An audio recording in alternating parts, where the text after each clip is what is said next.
Welcome to this week's episode of Pittsburgh Sports 365 here on YouTube and in our group on Facebook. It is January 16th, 2024. It's pretty close to the time of the release. Of course, these are pre-recorded just so I could get every little bit of stupidity that I notice out of there.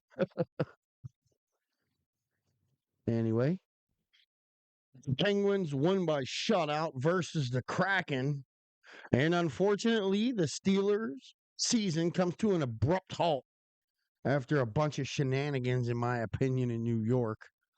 I honestly think with the way our weather game went and what we're used to, if they would have just went ahead and played that game in the snow like any other game, I mean, if there's a travel ban, there's a travel ban. I mean, there was a travel ban that you lifted barely right before the shoveling.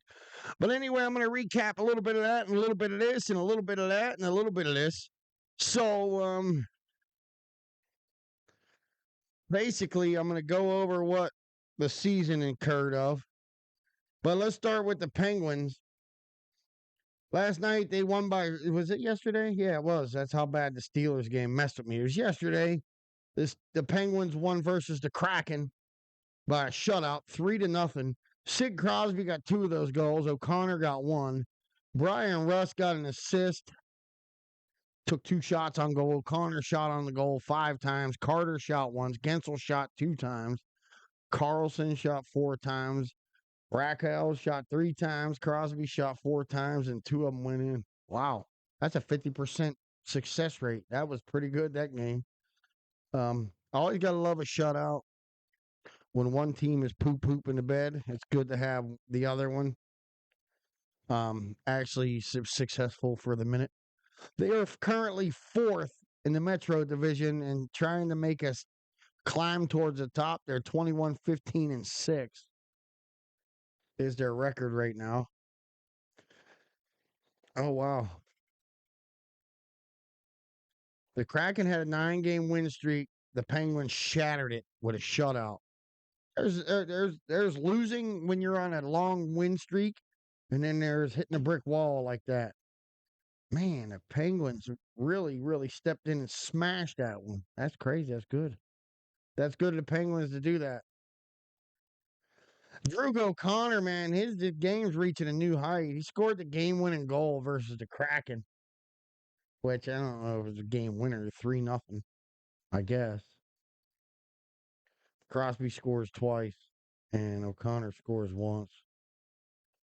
That was pretty good.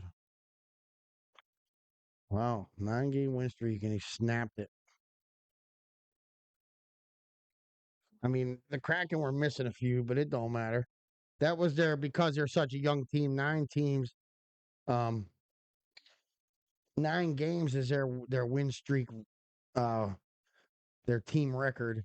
Tristan Jarry actually was the netminder on ending the Red Hot Kraken's win streak, which is good because Jarry had a little bit of a problem here and there for a while. He was a little bit iffy, if you will.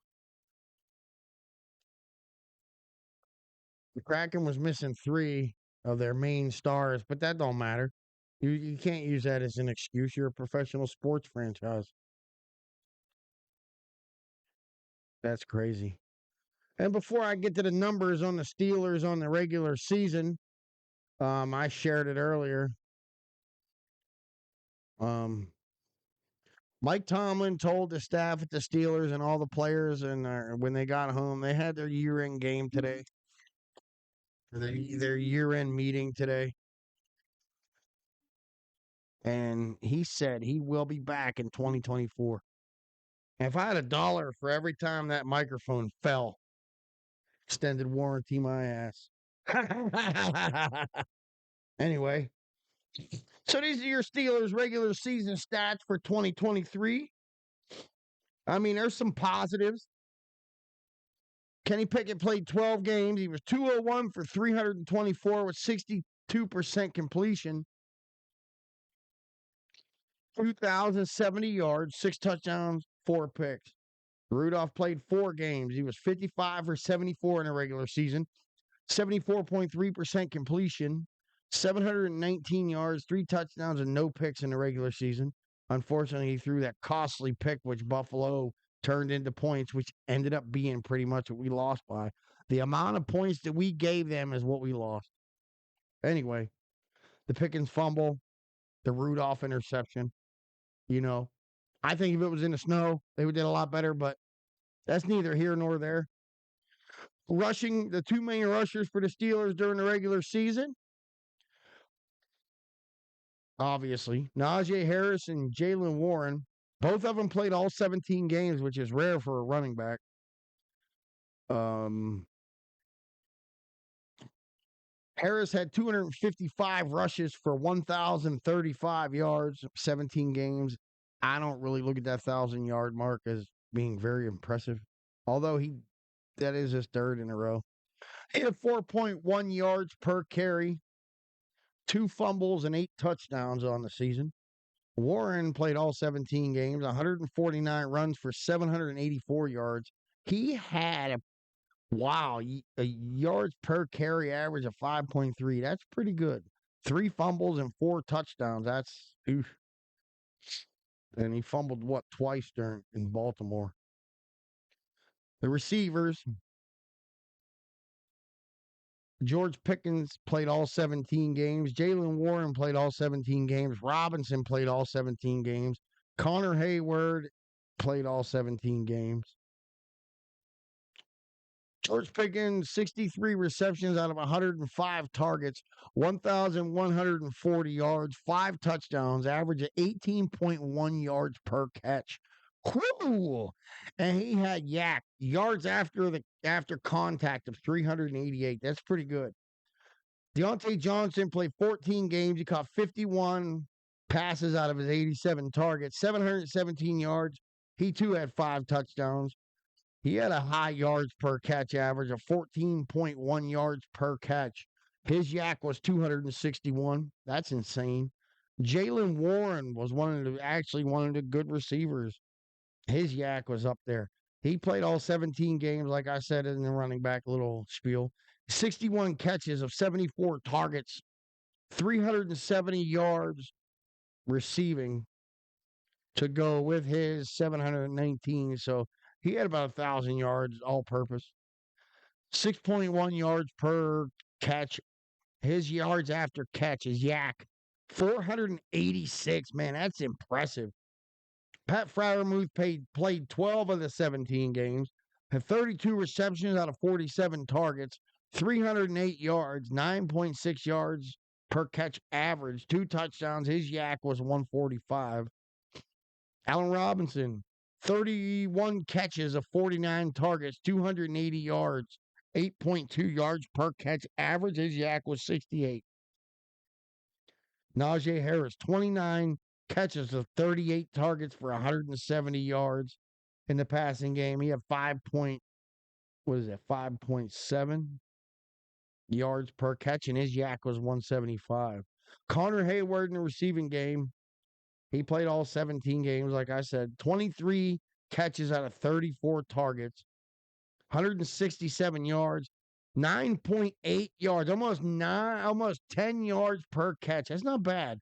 His yards after catch yak was 94. Wow.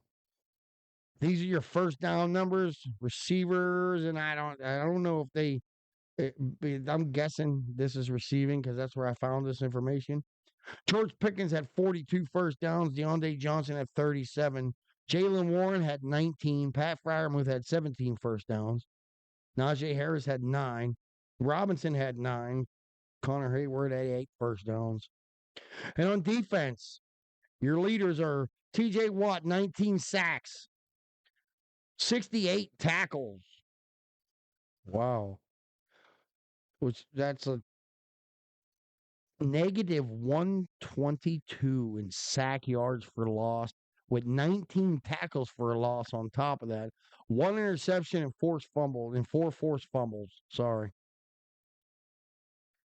Roberts, he was in and out of the game here and there. He had 2.5 sacks, 101 tackles, and negative 20 yards for tackles for losses. The yards they took away for sacks.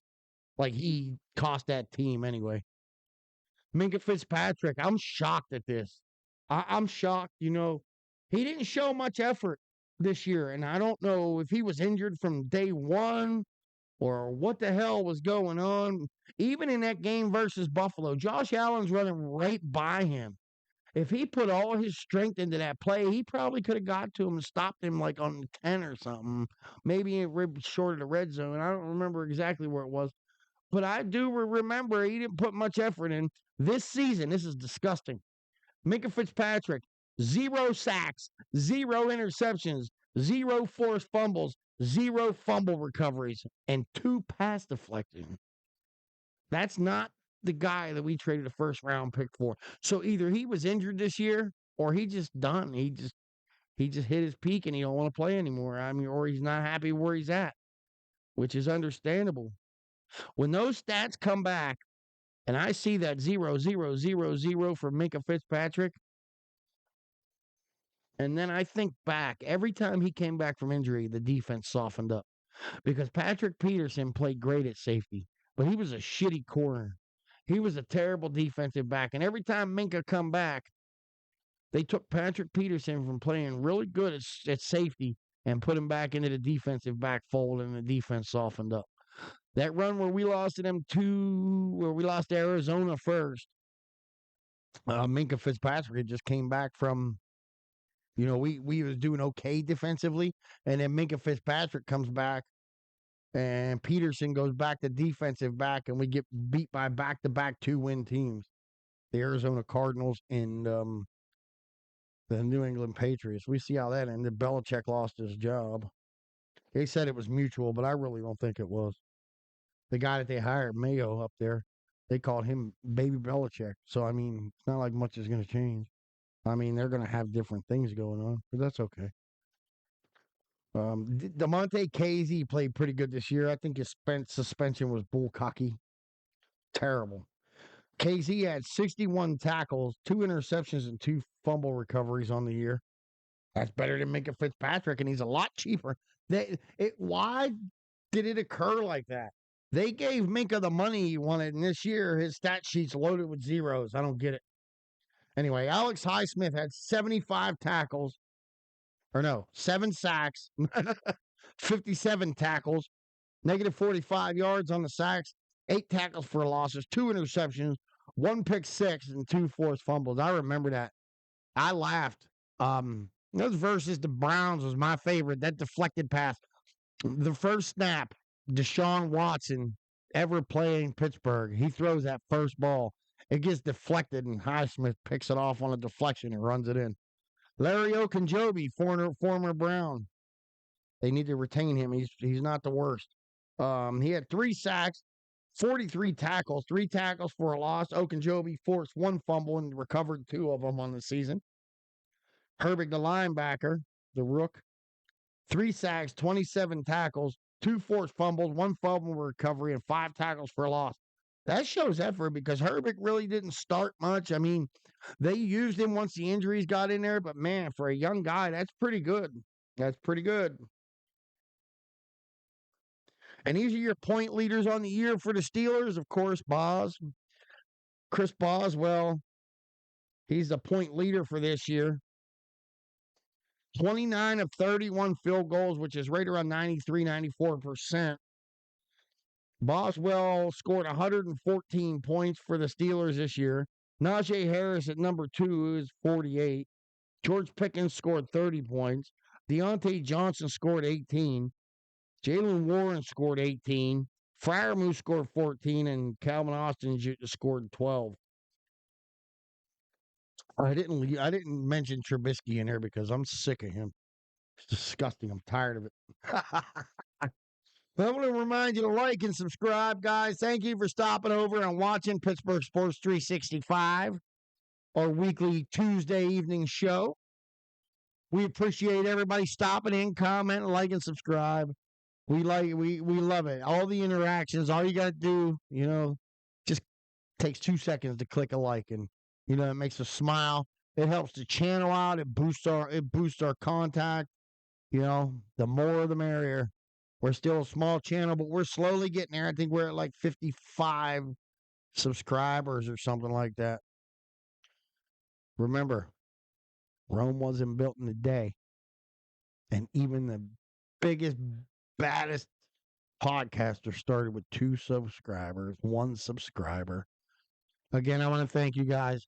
Don't forget to go over to our Facebook group and join us. It's Yinzers only. You must be a fan of the Penguins, Pirates, and Steelers. Speaking of the Pirates, they have invited players to join them in training camp. They have made some acquisition. One of my favorites is Rowdy Tellez. They tried to get him a couple years ago and it didn't pan out, but they got him now. Hopefully he can put some oomph in that base. I don't like that they're going back to the same catcher. I think that they should invest in a catcher or whatever. Draft one, whatever you got to do. The draft is over. I don't like how that draft went either for the Pirates. But anyway, I'm a fan. Every year we hold out hope that they could do it. Once again, the Steelers make the playoffs and they fall flat on their face. That is at like 5 or 6 in a row now. My thing is I think that they should put the NFL playoffs back the way they were. Just my opinion. Because all the teams that you're letting in, including us, we weren't playoff caliber this year. At week 16, that would have been fine to just be done. I think if we would have played in that original snowstorm, I think Pittsburgh would have won that football game. And I think that they knew it. That's why they had to do what they had to do. But anyway, it's neither here nor there. It's over. It's water under the bridge. And guess what? Regardless, whether they win 2 games, which I hope to God that never happens, or they win 10.